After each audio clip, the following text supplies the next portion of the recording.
She's my classmate, and she is two kids' Three. mother. Three. Oh, I'm sorry. It's okay.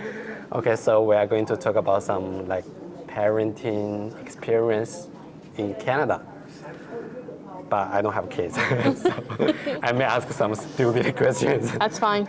No Okay. questions are stupid. Okay, so can you like tell us a little about your three kids? Okay, I have three boys. They are 9, 8, and 3. My 9-year-old is in grade, oh my God, Colton's in grade 4. 8-year-old's in grade 2, and then the other one's in daycare right now while I'm at school. So can you like describe your parenting style and philosophy like in general?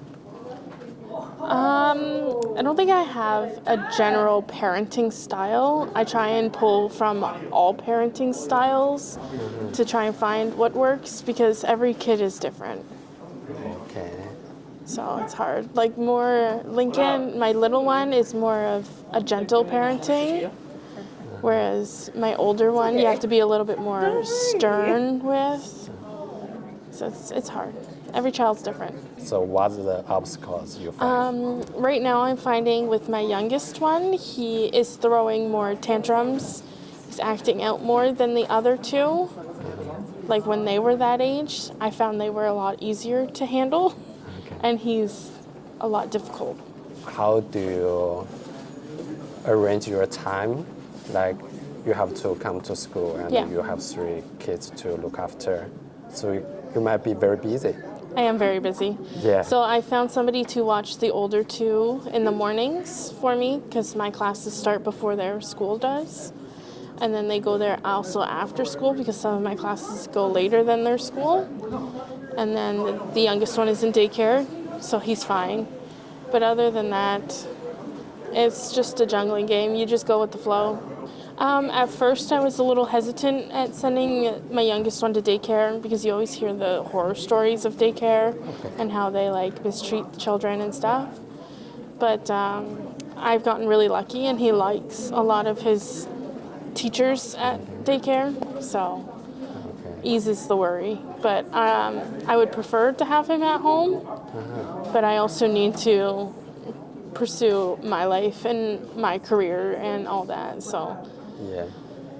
And I heard like the public education in Canada is somehow free, or Yes. do you like to pay for the like daycare and the school?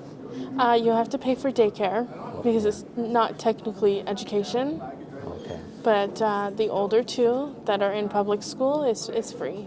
So schooling is free up until you reach college. Oh, okay. So here in Canada, you start in kindergarten at the age of 4, and you go until grade 12 of high school, and usually leave high school around 17 or 18 years. The end of the public education is high school, right? Yep. So after that, like you or like Canadian parents, would they demand their children to like to go to college or go to university, or they can choose what they want?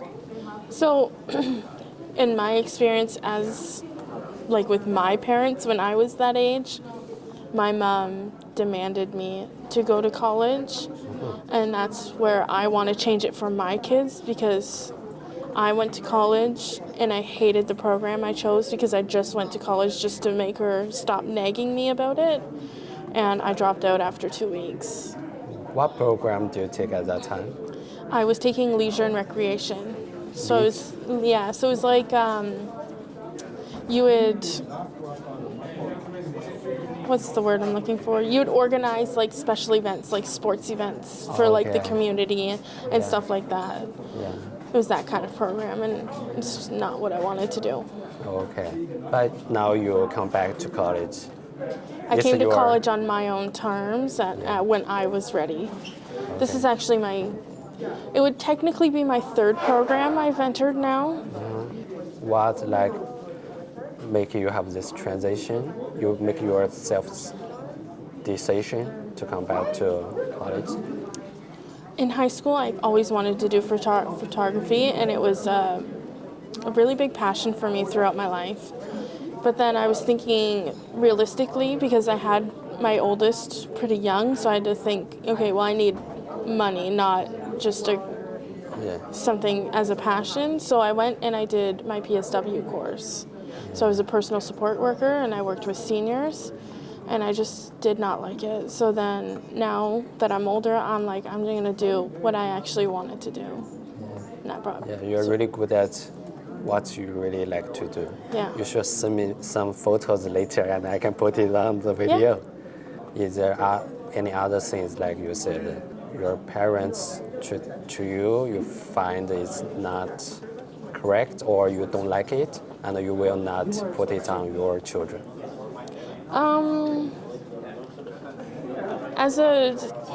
I had a lot of struggles as a child with reading and writing and with math, just like my oldest is now. And I found my mom didn't take the necessary steps to help me back then. So now I'm struggling now as an adult, and I don't want that for my oldest. Hence why I'm doing everything I can now, so he's not struggling like I am. Okay. That's why he's in the tutoring and has the extra help. So like when they get home from school, like what will you like talk about the things happening in school with your kids? Like what do you ask about? I ask them how their day is, and I ask them what they did. It's usually nothing. I don't remember, typical kid stuff because they just want to go and do their own thing. Mm-hmm. But at home, I don't make them do a lot of homework because I find they're doing enough at school. If they need a little extra help in a subject, then we will do some at home. But other than that, so what they do other than homework? Because you said they have their own stuff. What's their own stuff like? home stuff is chores, or they do their games. Stuff like sports. Do they like? Because I heard like many kids now in this generation they play like iPad. Oh yeah. For too much time. Oh yeah. Do you have that worry? Yes and no. I do worry more. I worry more in the winter seasons of their electronic use because there's not a lot to do in the wintertime here in Canada because it is so cold. But in the summertime we have a trailer, so they have that nice break of no electronics. So it kind of evens out. It is a little bad that my 3-year-old can use the iPad better than I can, but that's just today's thing, All right. Have you ever heard of something about like Asian parents? Yes. How do they? What you've heard of that? Can you describe that? What I've heard and what I've seen pretty much just in like TV shows and stuff is that they're really strict and they have really high expectations for their kids. And like I have high expectations for my kids, but I also just want them to do their best. I don't want to make them do schoolwork all day at school and then them have to come home and do more work. You know what I mean? Yeah. And I don't want to put them in like hobbies and stuff that they're not really interested in because then they're not going to stick with it. Yeah. You said you want them be their best. So, because best is a very like abstract concept. Yeah. Can you like describe that like or you can give an example? How do you define the best? For my children, doing their best is that I know they're actually trying. So my oldest son, struggles with reading and math.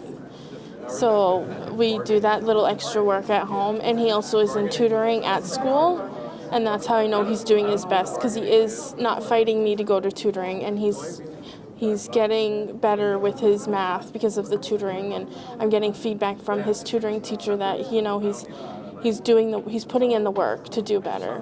So that's him doing his best. Okay. So just like you are focused on the process, right? Yeah, we don't fully focus on the main ending goal. We focus on mini goals to get us to the big goal. Do you have pay No. that? It's also like part of public education? Yes. Oh, that's His nice. is. Sometimes you do have to pay for tutors depending on what you're getting tutoring for. But for his, they offered it in the school. Oh yeah, it's like extra. Yeah. Yes. So he stays after school for an hour to do math tutoring. So how do you spend your like weekends usually with your kids? Busy. Because the older two are in sports. So we do ball hockey on Sundays, and then Saturdays is mostly laundry and catch up, cleaning, catch up on homework that I have, and Okay. like a reset day is Saturday pretty much. Okay. Do you have any like conflicts with your children? Like arguments, right? Oh, yeah. So what was it normally about? It's normally about like if I want them to do their chores before they play their games, then we get into like a little tiff because like you know you're supposed to do your chores before you play your games. Or it's like my 9-year-old, I always say he's 9 going on 16 because he has a really bad attitude right now. So I have to sometimes get in little tiffs about his attitude. Okay. He knows what he wants, and he will fight for it. That's actually, I would say it's a good trait, right? You fight for what you want. It's a good trait in some scenarios. Yeah. You're gonna do your chores before you play your games. You're not gonna fight me on it, because I will always win. Okay. So that's like your bottom line. Yeah. Right? Okay. So like you don't have any like specific expectation about to do some jobs, right? No. No, not at all. I would like for them to go on to college and get a good job and, not live in my house forever. But Have their own life. yeah. Okay. And I will push them to have that, but I'm not gonna enforce it with an iron fist. Okay. So like you still like would suggest them to go to college. Yeah. But if they don't want to? If they don't want to, then they don't want to. Okay. But you never know. Look at me. I'm 30 and now I'm in college. Yeah. So they might not want to and they're 18, Yeah. but you never know, down the road they might go. Okay. And it just Let's see. But this question would be a little maybe sensitive. okay. If you don't want to answer, or you don't have to. Like many Chinese parents, they demand their kids for like specific grades. They want their children to like have a grade of 90 or higher. If not, they will like accuse their children, and they want their children to be a lawyer, to be a doctor, to be those jobs. And I know there is some like good aspects of this expectation, but there is bad. So Yeah. from experience, There is some good and there is some bad. Like it's good to have expectations for your kids and it's good to have them kind of high, but also don't put all that pressure on children. It puts a lot of mental pressure on them, stress, and it's not good for kids. Like I don't know how to explain it. If you're putting all that pressure like, on a 9-year-old, like he's 9, he doesn't really know the world. He doesn't know that he's gonna grow up and he's gonna have all these bills to pay. He doesn't know like adult life because he's not there yet. You can't expect a 9-year-old to act like an adult when he's not mentally mature enough to act like an adult yet. okay. So you can have expectations of your child to have high marks and, do good grades and get a good job, but you can't harp on them, be like, you need to do this. This is, or I'm disowning you. I don't like that. That hurts. Okay. That makes me sad as a parent. Like, I agree with that, because I guess through that. yeah. Oh. Okay. I think it's time. It's 12. So that's ending. Oh, my hand is sore now. Okay, thank you, Marissa. You're welcome. Bye.